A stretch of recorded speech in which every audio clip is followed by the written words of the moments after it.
Hi అండి. ఎలా ఉన్నారు అందరూ? మా మమ్మీ ఎవ్రీ మంత్ 500 అలాగా 5 ఇయర్స్ పోస్ట్ ఆఫీస్ కడితే వచ్చిన డబ్బులతో ఇది కొన్నారు. ఇంకొన్ని డబ్బులేసుకొని 15 గ్రామ్స్ అలా ఉంది. 24 క్యారెట్. ఇది గోల్డెడ్ పీక్స్‌లో ఉన్నప్పుడు కొన్నారు. 7550 రూపీస్ ఉంది. చాలా ఎక్కువ. అప్పుడు కొన్నారు. అంటే ఇంకా పెరిగిపోద్దేమో అనని అప్పుడు కొన్నాము. సో, అప్పటి నుంచి ఇది అలానే ఉంది. చాలా డేస్ అయిపోయింది ఇది కొని.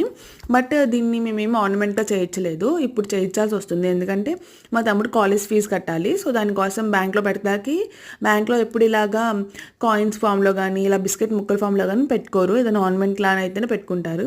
సో, ఇప్పుడు మేము దీన్ని చేయించేసి ఈ ఆర్నమెంట్ చేపిస్తున్నాము. నెక్స్ట్ వీడియోలో చూపిస్తాను. అలానే ఈ కాయిన్స్ కూడా ఉన్నాయి. ఇవి మా తమ్ముడు మా మమ్మీకి సర్ప్రైజ్‌గా కొనిచ్చాడు. వాడు దాచుకున్న డబ్బులతో. ఇవి 2 గ్రామ్స్ ఉన్నాయి. సో, ఇదేంటంటే మలబార్‌లో తీసుకున్నాడు. ఇక్కడ చూసారా ప్లస్ ఆర్ మైనస్ మిల్లీగ్రామ్స్ అలా తగ్గొచ్చు లేదా పెరగొచ్చు చెప్పలేము.